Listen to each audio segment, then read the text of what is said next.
গড়ফার দিকে আবারও নজর দেব। গড়ফায় মহিলা খুন আপনাদের জানিয়েছি, শ্বাসরোধ করে খুন করা হয়েছে এমন অনুমান করছে পুলিশ। ঘটনার পরে পুকুরে ঝাঁপ দেয় মহিলার স্বামী।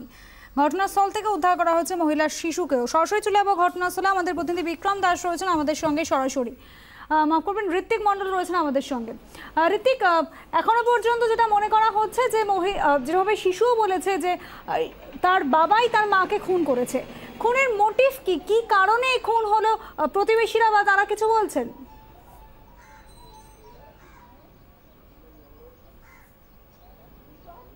দেখো, তোমাকে জানিয়ে রাখি অনুষা যে কালকে রাত্রে 11:30টার সময় দীপা দাস বয়স্ক এই মহিলার দেহ উদ্ধার করে পুলিশ রাত্রিবেলা এই বাড়ি থেকে। তো আমি আমার ক্যামেরা প্রতিনিধি মনোজকে দেখাতে বলবো যে এই বাড়ির দোতলার ঘর থেকে তার দেহ উদ্ধার হয়। পুলিশের যেটা অনুমান, তাকে শ্বাসরোধ করে খুন করা হয়েছে।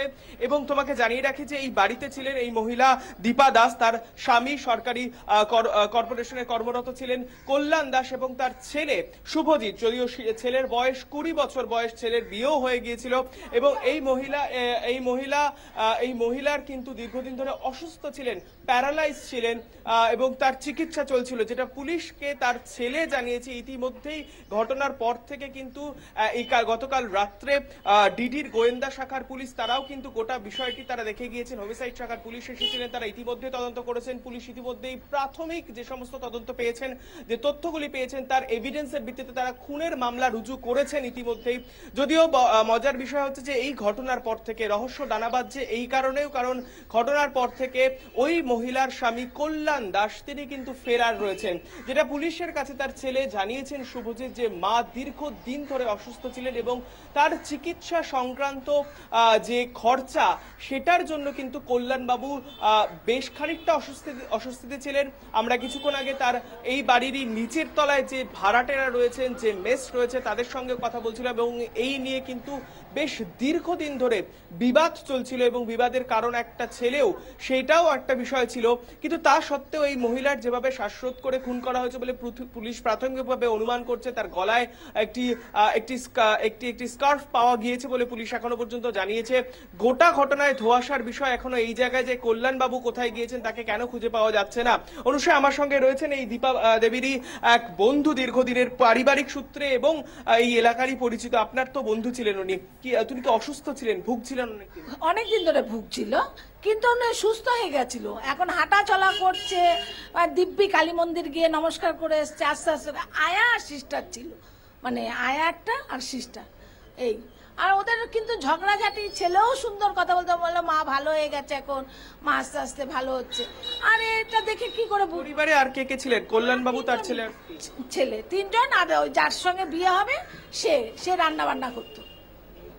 কার বিয়ে হবে? মানে ছেলের যার সঙ্গে বিয়ে হবে সে রান্না বান্না করতো। আমরা বাহ, বউ এখনই সংসার সামলে নিয়েছে, এটাও বললাম। আপনি বলছেন আপনারা প্রতিবেশী হিসেবে দেখে এসেছেন, বরাবরই সুখী পরিবার আপনার বন্ধু।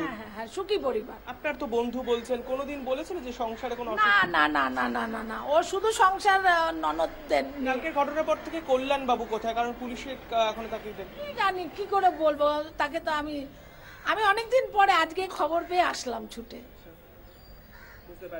ধন্যবাদ। আপনার নাম? সীমা দাস। আচ্ছা, সীমা দেবী যেরকম বলছিলেন যে তার বন্ধুর আপাতভাবে তিনি যেহেতু দীর্ঘদিনের পরিচিত, বান্ধবীর পরিবার খুব সুখের ছিল বলে তিনি এতটা জানতেন, কিন্তু আজকে যখন এই খবর পেলেন তিনি ছুটে এসে কার্যত চমকে গিয়েছেন। পুলিশেরও কিছু 2-3টে ধন্দের বিষয় রয়েছে। একটি জায়গায় আমি তোমাকে বলবো যে ইতিমধ্যেই কিন্তু বাড়ির সামনে পুলিশি পাহারা রয়েছে। কিছুক্ষণ আগে যে সেই সঙ্গে যেরকম ভাবে যে তদন্ত চলছে, তদন্ত প্রক্রিয়ার মধ্যে থেকে কিন্তু এই বাড়িতে একাধিক ঘর রয়েছে, দোতলায় এবং নিচের তলায় যেরকম টেনেন্টরা থাকে, যেরকম ভাড়াটে থাকে, একটি মেস রয়েছে, তাতে 5 জন ছেলে থাকে, এবং সেই সঙ্গে ওপরে কিন্তু একাধিক ঘর রয়েছে। যেটা আমরা পুলিশ সূত্রে জানতে পারছি যে তার মধ্যে একাধিক ঘর এখনো বোল্টেড ছিল, বন্ধ করা ছিল, তালা বন্ধ ছিল, তার চাবি খুঁজে পাওয়া যাচ্ছিল না। এই ঘটনার সম্পূর্ণ কিনারা পাওয়ার জন্য কিন্তু পুলিশ সেই বন্ধ ঘরের দরজাও খুলেছে, সেই তালা ভেঙে নিয়ে যাওয়া হয়েছে, এবং ভেতরে পুলিশ এই মুহূর্তে কিছুক্ষণ আগে ঢুকেছে। গতকাল রাত্রে গোয়েন্দা বিভাগের পুলিশ তারাও ঘটনাস্থলে এসেছিলেন। তারা ইতিমধ্যেই শুভজিৎ অর্থাৎ এই পরিবারের ছেলে তাকে ডিটেইন করে জিজ্ঞাসাবাদ করছে, এবং যেটা প্রাথমিকভাবে একটা জায়গায় পুলিশ বলছে, যদিও তারা কিন্তু শিওর নয়, এবং সেই সঙ্গেও তারা যেটা বলছেন যে এই ঘটনার পেছনে তার হাজবেন্ডের এবং অর্থাৎ দীপা দেবী এবং কল্যাণ বাবুর যে দীর্ঘদিনের মনোমালিন্য পরিবারের, সেইটা একটা হতে পারে বলে তারা আন্দাজ করছেন। সেই মতো জিজ্ঞাসাবাদ করা হচ্ছে। আমরা প্রতিবেশীদের সঙ্গে কথা বলছিলাম, তার পরিবারের যারা এই বাড়িতে অন্যান্য ভাড়াটিয়া থাকে তাদের সঙ্গে কথা বলছিলাম, তারাও বলছেন যে মাঝে মাঝেই গন্ডগোল দুজনের মধ্যে এটা তারা আঁচ পেয়েছিলেন, তারা শুনেছিলেন, কিন্তু সেটা যে এরকম আকারে হয়ে যাবে। এবং এক্ষেত্রে একটা সব থেকে বড় বিষয় যেটা অনুষ্কা তুমি প্রথমে বললে, যে প্রতিবেশীরা অনেকে বলছেন যে এই বাড়ির পেছনে অর্থাৎ এই গলি খাড়িটার পেছনে একটি পুকুর রয়েছে, সেই পুকুরে সম্ভবত তিনি ঝাঁপ দিয়ে থাকতে পারেন। তবে এর সত্যতা কিন্তু 24 ঘন্টা এখনো যাচাই করেনি, আমরাও করতে পারিনি, বা পুলিশ সূত্রে এখনো এই বিষয়টি তারা শুনছেন কিন্তু তারা খতিয়ে দেখেননি, তারা নিশ্চিত নন। তবে এখনো পর্যন্ত কল্যাণবাবু ফেরার রয়েছেন বা তার কোনো খোঁজ নিখোঁজ রয়েছেন।